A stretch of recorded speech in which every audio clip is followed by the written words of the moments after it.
Welcome to the Artist Academy podcast. I'm your host, Andrea Earhart, and I am so excited that you're here to catch the weekly replay of my laid-back yet very inspiring conversations with other full-time professional artists.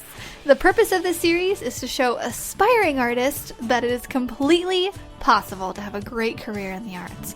And if you ever want to tune in and have your questions answered in real time by myself or featured guests, then just check out the schedule over at facebook.com/groups/Artist Academy every Tuesday to catch us on live. I'll see you there.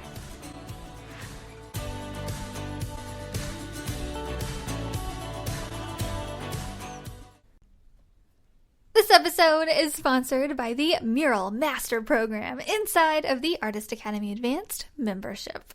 This program is specifically designed to help you with every step of the mural process, from coming up with an idea to finding a wall to paint it on to pitching your ideas to businesses, and finally, of course, I teach you exactly how to paint large scale. Murals are a lot of fun and a great way to grow your art business. I know, because it has been one of the top ways that I've been able to grow my own art business as quickly as I have.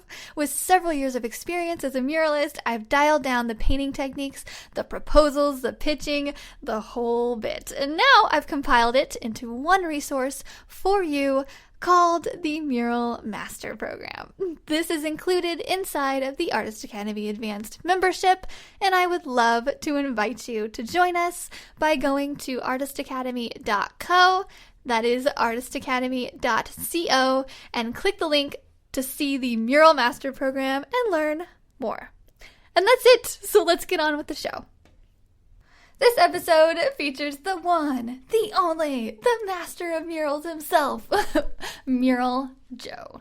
That is not his real name, but that's what he goes by, so that's what we're going to call him, Mural Joe. If you have ever searched for any how to paint mural tips on YouTube, it is likely that this guy has popped up in your search. Joe has been at the mural game for 15 years, and he's been on YouTube creating videos for you for 10 years. And I just want to state that fact right out of the beginning because, for one, it shows how much experience he has with this art form, which explains how good he is at his job. And number two, I want to remind everyone that becoming a muralist is not something that happens overnight. Joe has been working at this for a long time. And it shows. He is a celebrity in the art world, and I feel so grateful for him for taking the time out of his very, very busy schedule to come and chat with us and share his knowledge about everything on this subject. We have a friend in common, so we are linked, and his name is Rich Marks. He was a past interviewee on the podcast, and I remember talking to Rich after our interview, and he was like, yeah, when I worked with Mural Joe, it's just so natural for him to just stop and just start explaining what he's doing. He's a natural teacher. They would be working and Joe would just stop and be like, hey, this is how you do this, and this is a good trick for that. Like he does it every day. Because he does.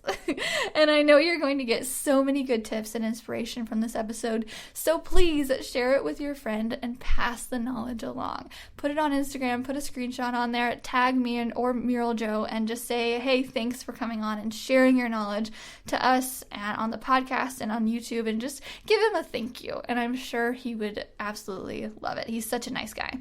But let me know what you think about this week's episode with Mural Joe. So if you could just start out by telling us a little bit about who you are. I think most of our viewers probably know who you are if they've gotten on YouTube here recently, but just tell us a little bit about who you are and how you got into the art world. All right, cool. Well, Joe Cornelius is my real name. My first name is not Mural, even though I get called that a lot in emails because Mural Joe caught on pretty well after I started the YouTube channel, Mural Joe. And so I was always an artist, always loved art, and it was a hard reality check when I did very poorly in school and then found myself working labor jobs, to pay common bills. And then after I got married, had some kids, had my daughter, on the way, I was reevaluating what I wanted to do with my life. And I told my wife, hey, I've heard about this mural painting thing. Maybe I could use my paint contracting skills because I was just slinging a brush, painting walls. And we've decided, hey, we don't have a lot to lose right now, so let's try it. So friends and family were the key to my startup. When people just saw me trying to be an artist and I was doing jobs for really cheap, art projects for really cheap. And then I always had the paint contracting to fall back on. So I'd be staining someone's deck, repainting a house to pay bills. But then constantly, I was kind of like just paying my way through college. And so for 10, 15, I'm going to say around 10 years span, I was gradually improving at the murals and gradually raising prices as it became more frequently requested. And that's how, and then in the process, my best friend, Todd, he showed me how to use YouTube, gave me a camera. I mean, he was a huge part of the startup. So again, friends and family, I am not by any means self-made. And so I put my first time-lapse video online, posted a how-to video on YouTube, how to paint clouds. You can still, it's like from 2008, 2009, something like that. I've got big messy hair and I'm doing this poor quality video, and there's a dog in the end that tries to bite my hand off.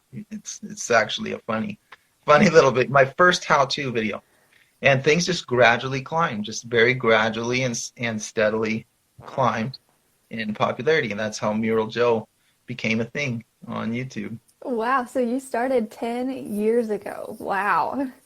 Well, it was more than 10 years ago, but I just said it was a span of 10 years. It was 2005 that I broke out on my own. But, those last years, I've been going real steady as just a muralist where I don't feel like I'm trying to pay my way through my own education anymore. It's not like a cost to do murals now, So those first 10 years were hard.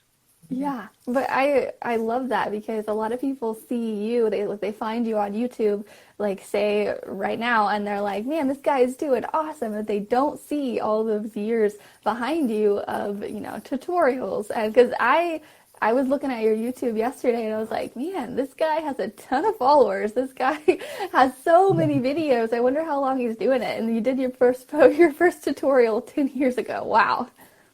Yeah, a long time ago. But everything is in comparison. I always remind myself, there was a lot of people doing amazing paintings before I ever came along. There's a lot of people with far more subscribers.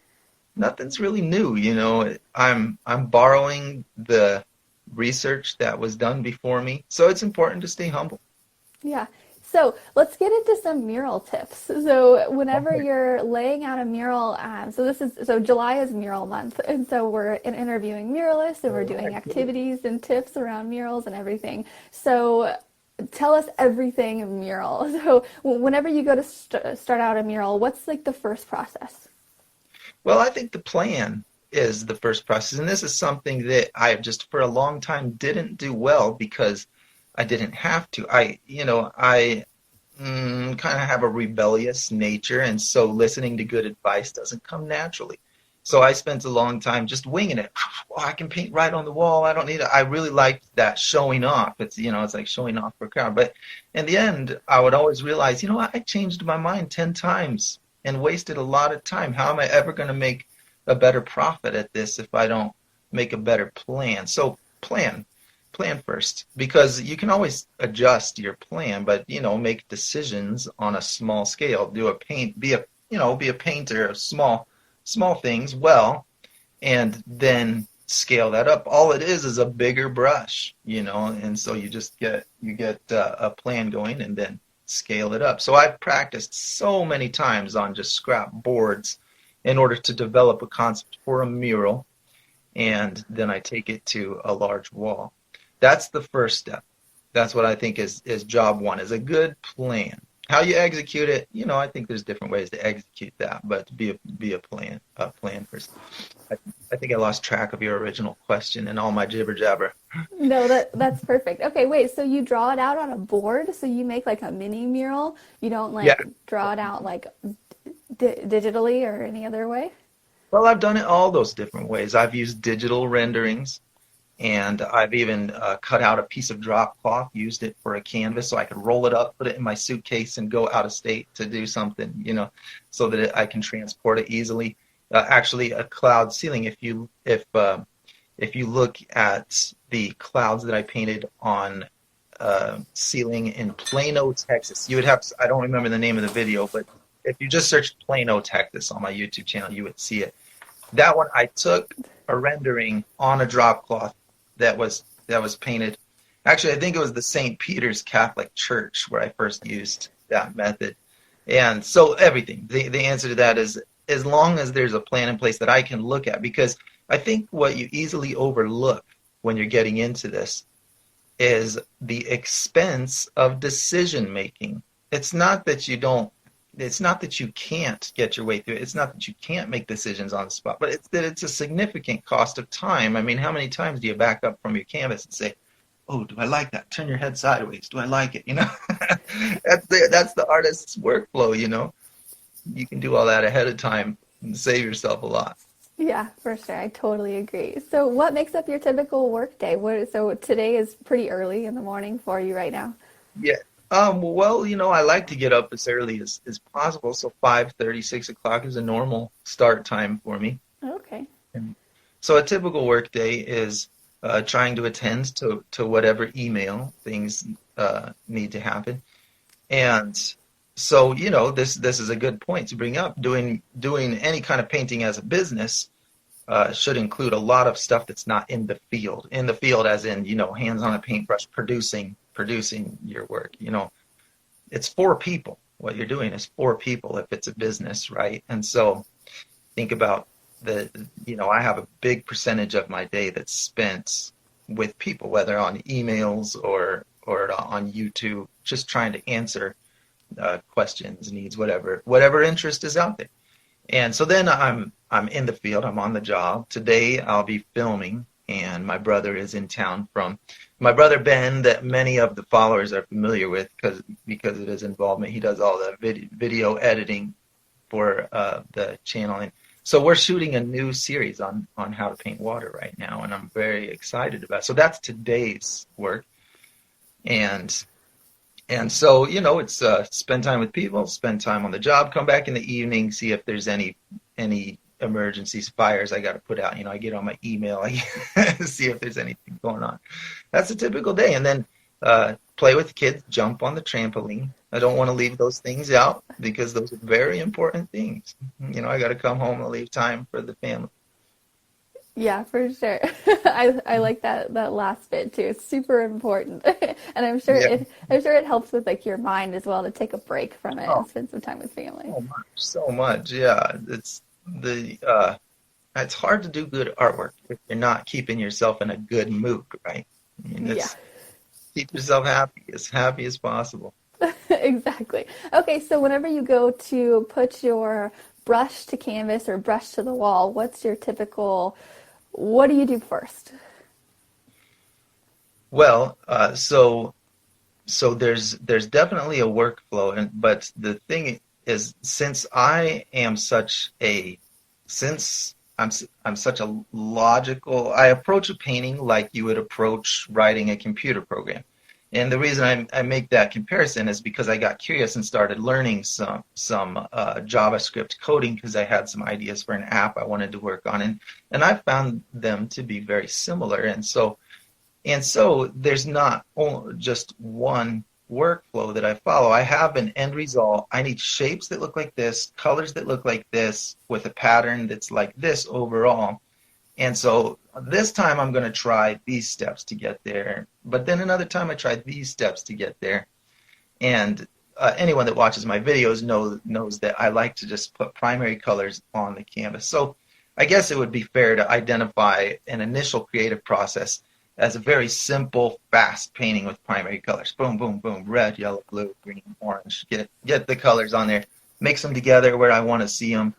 And then I have something to look at and adjust. And if it's an important job, it is according to a plan, but I'll put it out real rough according to what I planned out. And then I'll see if I want to adjust it which I always do. I always have. If I mix first in my primaries, then I'll see where they have turned into my favorite color. I'll say, oh, this spot mixed really well. I really like those colors. It gives me something to look at when I mix with primaries. And then I'll develop my strategic pre-mixed colors based on what I'm looking at on that rough. So there's it's like traditionally how you do a rough undercoat and then you pile on details on top of that. That's my workflow. And lots of water, always paint, water. I got to work real heavy because it's dry. When you're working with house paints, they dry really fast. And so I'm constantly just loading the paint on with lots of water. Awesome. Okay, so is there anything you don't like to paint without? I don't like to paint without music, Ooh, and okay. That's a making good one. videos, that's hard because you can't be listening to music. So, painting is a joy, but there are many times when it really is just work. And so when I'm trying to make a good video, it's work. It's performance time, and because I also love showing off, there's just there's just nothing better in life than an audience, that's interested in what you're doing. My whole family is like that. So that gives me energy, understanding that video camera is my pathway to the people I want to show off. That gives me energy, but it also means the absence of music, because I can't just play music when I'm doing a good recording. So I don't like that. If I can have my favorite music playing, it helps me so much. And I also do not like to paint without my favorite tools. It drives me nuts when a brush gets all fish-mouthed. That's what we called it on the contracting crew, fish-mouthed, where you get all the pigment lodged in the bristles. It spreads apart, and I can't get the shapes I'm so used to getting. And so I like to have my very favorite tools just on hand. I have several of them right on hand so it doesn't interrupt my creative flow. Awesome. Okay, so actually, just random question too. How much time do you spend? Or how much do you mural, and then how much are you videoing when you're muraling? So, do you mural for your job like every day, but then you have other projects that you video, or do you just put them into one? So let me understand the question that you're asking. Like, what is the percentage of my mural painting time that's going on video? Is it kind of like saying that? It's a real luxury for me to paint off camera because it doesn't happen that often, because it's important as, trying to have a career on media, social media, YouTube, wherever it is that you're posting content. It's important to create, new content. That's the feed that people are signing up for. And so I'm always trying to have new content ready. And I don't do a great job at that, sometimes I look at the YouTube channel and I'm like, man, I'm dropping the ball here. But it's a real luxury to not have the camera painted. And, after all these years of looking at a camera, feeling real comfortable, I still feel more free when it's off, when it's turned off, and I'm just painting on a canvas. After thousands of hours in front of a camera, I still feel that. But to answer the question, it's 90%. It's a lot. Most of the time, there's a camera pointed at me while I'm painting because it's got to get recorded, because that's what the business is built on now. Oh, wow. Wow. Okay. Man, that's a lot of music that you don't get to listen to. Okay. I know, man, I'm telling you, it's when I'm doing time lapse that I get to listen to music. That's when it's fun. So, that 90% includes time lapse. So when I'm on a big job and there's time lapse going, then I'll pump up the jams. Yeah. Okay. So another question here is that just randomly came to mind is, how do you get comfortable on video? Because a lot of people, they won't even come on a live like this, and you are very comfortable, which is really great to interview you because you're just kind of like coming up with the questions on the top of your mind. So it's Well, like I said, I love showing up. Yeah. It comes naturally. But if you watch, okay, so I'm just going to mention another video, the Tuscan. If you just searched Mural Joe Tuscan scene, I was in a real client's house. I had to paint a Tuscan-themed mural. And my brother got the whole thing. I hired him to get the whole thing on camera. This was one of my earliest projects that I wanted to be high quality. And you can see a distinct difference in how comfortable I am on camera. And he even had to coach me through that process. So the first thing to getting comfortable is just time. It's just putting in time so that you get desensitized. I always feel like people on reality shows have to go through a process of, they probably spend some time desensitizing people on a show to the cameras. So that's one thing. The other thing is I consider the camera my telephone to my friends. And so if you care about, if I'm really trying to help every one of you who's watching, then I'm not just trying to get through the camera. I'm using it's like, this is my tool. I need to use this because I need to talk to you. I need to tell you something because I want you to have.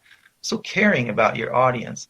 I think being a dad really helped me with this part of life. Before I had kids, I had the hardest time giving a genuine smile, connecting emotionally with, a young teenage boy that's only ever been very self-centered.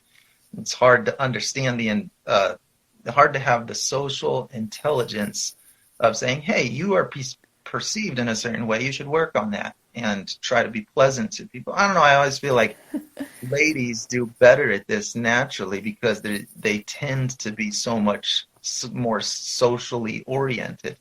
And so I realized I needed coaching with that, and just caring about the audience really helped me a lot. Okay, that's great. So if anybody out there is trying to get better on video, just try more. Like just start and keep going. If you're thinking about yourself while you're on video, I think you have a higher likelihood of getting flustered. But if you're thinking about the viewer and what you want them to have, I think that it's a more helpful mindset. It has been for me.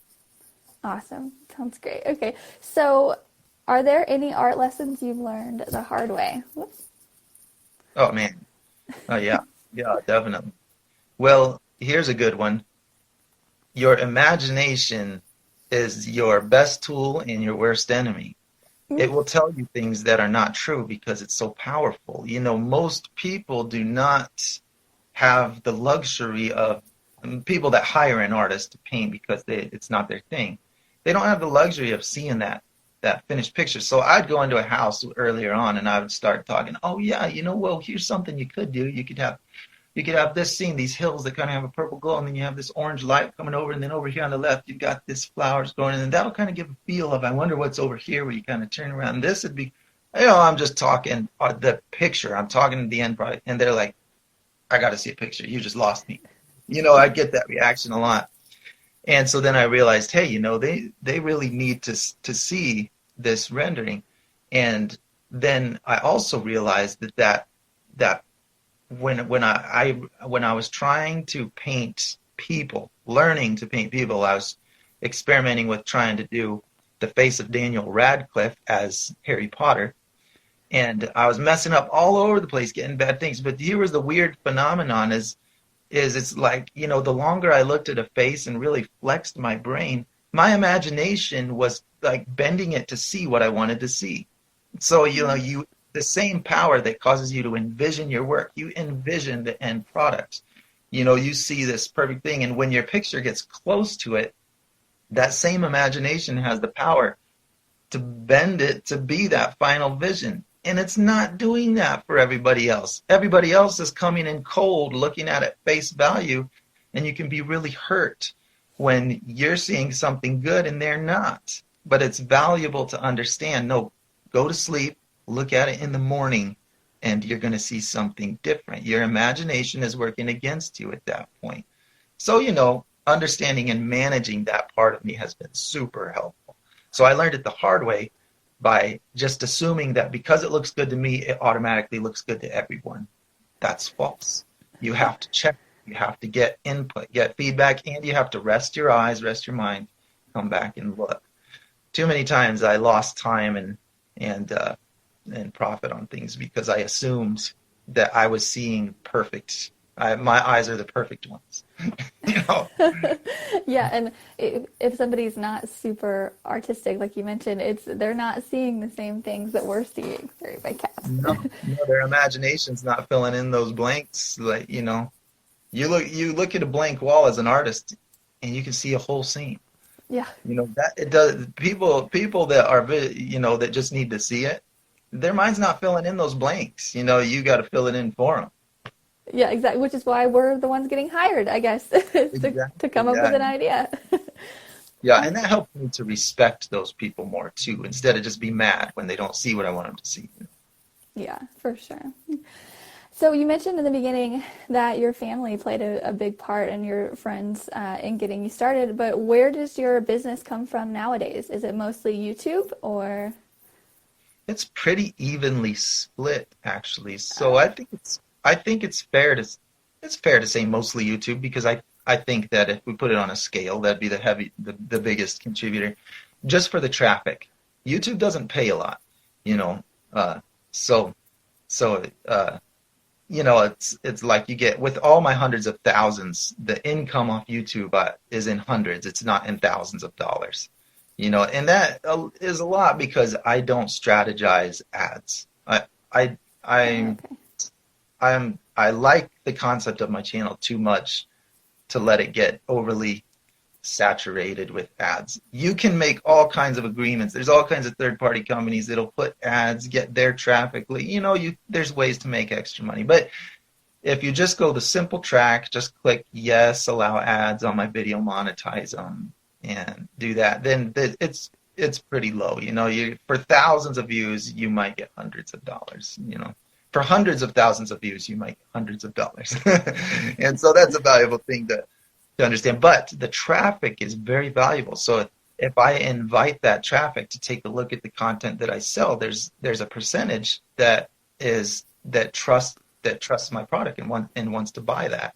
And I stand by it. I like it. I made it because I thought it was really helpful. So people see that in my videos, and so I get income from the people who purchase my content from my website. So downloads is one part, ad revenues is another, and then contracting. I still get paid to do murals. So I have those three avenues that are all pretty good contributors to my overall income. And when one goes down, the other tends to go up. And so it's been really nice that way. Awesome. And this is actually a really good time to, so what do you offer on your website with your downloads? I Yeah. saw, because actually right now I'm seeing a lot of sponsored by posts from you, which I love, with your new mural program. You want to tell us about that? Yeah, well, thanks a lot. For the first time, we actually have a team I'm so terrible at marketing, and I've been told, the same friends that have helped me get started said, Joe, you need to try advertising some, because a lot of people just don't know, and I'm so terrible at advertising. I just think if I make something good, then people are going to find it. That's not true. There is a point where you have to kind of find a stage and announce it. So I sell my downloads. When people are interested, when people like the short YouTube video, they have the option to get the full-length content. And I noticed that a lot of people, they just learn by watching you do something in real time for a while. And that can make a more boring YouTube video for the broad audience. And so I found it to be a good balance. Hey, make the short to the point, more attention grabber style video for YouTube. And then I sell the long form. And so I invite, hey, if you want to see more of this in real time, just more thorough demonstrations, get the full length version. Do that. And so I don't try to make people feel cut short with the short versions. I don't try to leave a whole bunch of hooks like, oh, for the answer you have to buy. I don't try to do that. I try to actually put the best moments in the YouTube video and then make it just an upgrade. If you want to see a lot more of the real time, then please purchase my video bundle, because I think you'll find it very helpful. It's going to answer some real hard questions. I'm going to tell you, how things are made, rather than just the step-by-step on how to paint a picture. So this is one of them. This is one of the ones I sell, and I noticed this that when I actually told people it existed. Oh, wow. So that's my ceiling right there, is the clouds. And so I did this like 8 days, a ton of real-time footage, because I was getting so many questions about clouds. And so I made the cloud ceiling workshop. We did it online, and so actually when I did the live thing, there wasn't a whole lot of interaction. There wasn't a whole lot. People were busy. They just signed up for it right away, but then it took months after that for people to get the paint project. So I realized, you know what, this is something people need lots of time for. It wasn't like, all right, we're all going to do this together and get it done fast. But uh, it's super loaded with lots of real-time advice. This is how I blend the colors. This is how I adjust the paint. This is how I choose the color. And then, an hour of seeing the technique. So because you can just skip through it. You can just skip through the video if you're feeling it. So that's one of the ones that I really like to advertise on for sale on my website too. I love that because, yeah, you're so right. Like with your edited videos on YouTube or really edited video on any platform, you have to keep people's attention. People get really Yeah. bored. So that's a brilliant marketing strategy of like, okay, you can get the short version, which still helps a lot and brings people in. And then if you want the full version, just purchase it and you get so much more. I love it. Yeah. Yeah. I see M.Kent.art here saying, did you ever finish your Harry Potter? Yes. Yes, I finally finished it. I would love to spend more time trying to make it perfect, but I finished it enough and the video's up. If you just look for the most recent video on my Harry Potter thing, you'd find it. Okay. Are portraits a favorite thing for you to paint or Oh, me either? they're fun. Portraits are hard, but they are a favorite thing to appreciate. A person that can paint a portrait well is very technically skilled. That is a hard thing. So I put myself through a lot of training so that I could do it. So I can do a great job at painting a portrait, but I definitely don't get that high that I get when I'm throwing together a scene that I want to walk into. It's not the fast creative process. It's something of accuracy and carefulness constantly. But I appreciate, a good portrait is a beautiful thing. Awesome. Okay, I'm very similar to that. Portraits are super Okay. hard. Yeah, they are, man, no doubt about it. Awesome. Okay, so I have your last question on here and I will let you go. Is there any advice that you want to give artists who want to make art their full-time career but don't know where to start? Like they need a starting place because a lot of our listeners on here are aspiring artists and they haven't quite made it full-time yet. So do you have any advice for those artists? Yeah, aspiring artists, man, take advantage of your current network. Don't try to jump into bigger, higher traffic that is not organically developed. It's I just don't think that works as well for you. The patience of going through what you already have and growing that, I think, builds a much more reliable foundation, gives you the ability to, you don't feel pressure to say yes to things you shouldn't say yes to. Like if you jump into the deep water, you're like, man, I got to get up where the big dogs are. I got to be doing the big jobs, the cool stuff. Well, the first time you're doing all this strategy, online marketing, and then someone says, hey, we've got a job for you. Well, they're taking advantage of how small you are, and they're going to change the job on you halfway through. You're not going to have any leverage to say no. You're going to be over your head. You're going to paint something you don't even like, and it's going to be in a public space, and it's going to be a bad experience. That's what happens when you try to go bigger than you are too fast. Start with your family and your friends and gradually build out. They want to help you. All of the money in the world comes from somebody that wants to give it to you. You just have to be a pleasant enough person to be the one. Hey, can I be the one that works for your money? Think of it in that way. Yes, the answer is yes. If they like you, the answer is yes. That's how we make work. So I think trying to skip over that part is real detrimental to your business. Use your friends, use your family, and then remember how they helped you so that you'll be more helpful to others in the future. It'll give you that inspiration. And so I think that is the top advice that I had to learn. There's I think it's an old proverb that I like, is do not despise small beginnings. everything starts that way. Don't hate something for being incomplete. Don't think that it doesn't matter just because it's a little start. Feed it, water it, grow it. That's the way our planet works. I love that. Yeah, because I think a lot of people they jump on Instagram here or YouTube and see you and they're like, "Man, I want hundreds of thousands of followers and I want the big jobs." And it's like, "No, well, you'll get there, but you're in year 1 and he's in year 10 or 15, you know?" Yeah, yeah.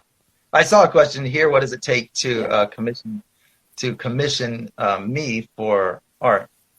I would say email joe@muraljoe.com and say that you want to commission. You can do that. But I ignore emails that don't talk money right away because Oh, it's too much of an expense to try. A lot of, not to sound arrogant. I really don't want to sound arrogant, but my time is asked for a lot. And so if somebody's looking for something free, then there's a lot of that to filter through. So a lot of people are not interested in paying. So I'm at a point now where it doesn't make sense for me and my family to spend a lot of time. So if I get an email that says, "Hey, I want to commission you to do a mural," from getting right to the point, I'm not asking for something for free. Then I get to those emails a lot faster. yeah, I imagine you get quite a few emails too, because it is like a lot of people want something for free or cheap. They don't realize that you pay or that you need to pay and that you charge. So I I don't can't. blame them for asking. I just can't get to it.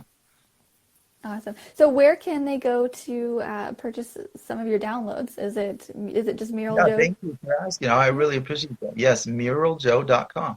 Okay. And my site is not like most sites where it's set up to be a display. It's not a gallery. It's meant to be a resource for people to find instructions on hard content. So how do you paint clouds? How do you paint water? It's by subject rather than the tutorials that complete this painting. Uh, you know, uh, Tutorials that will help you to understand the things that are hard to paint, as landscape mostly oriented things. So, and I put some how to draw videos that I think are great, but people don't come to me for the how to draw videos nearly as much as the as the painting. So yeah, visit the site. Thanks for bringing that up. No problem. Okay, but that's sad because drawing is like the foundation of learning Oh, how to paint. you're so right. Yeah, that's exactly right. I mean, I have this giant book. I pulled it out on one of the last live streams. Giant book that my mom was man, I'm so thankful that she saved it, of childhood drawings. All I ever did was draw pictures. That was how I trained to understand. Okay, all I have to do is learn how to add color to my understanding of lines and shapes and shadow and light. You learn all that by drawing, which is a much faster process, so you get a lot of training in by drawing. Exactly. We had one question on here. So since we mentioned people have to pay art for your or pay money for your art, how do you price your work? Do you do by an hourly rate or a square footage or? Yeah, okay, very good question. Uh, so I will tell people if they email me, I'll say right now my rate is $90 per hour. That's the rate that I will work for. And the more the demand goes up, the more I will just raise that price. Because if I have things to pick from, then I didn't work hard on the business in order to get as little as possible. I did it to get Exactly. as much as possible, yeah. But you are also choosing what kind of a market you want, also. So if you're not trying to do the YouTube thing, I don't know, I feel like I would get, a lynch mob if I went real low on my prices because I'm stealing people's work that are trying to break into the business and I don't need to do that. So just for the sake of local people, I have to keep the price up and then I'll increase it when the demand goes up. So I'll just estimate. Okay, I think that job's going to take me 3 days and hours. It's this many hours, so that's going to be $5,000, whatever it is. And I tend to just price it by the hour. But it's important to always plan on spending more hours. Just plan on it. Make it a thing that's always going to happen, and just understand that what you tell the customer you're making is more than what you're actually making.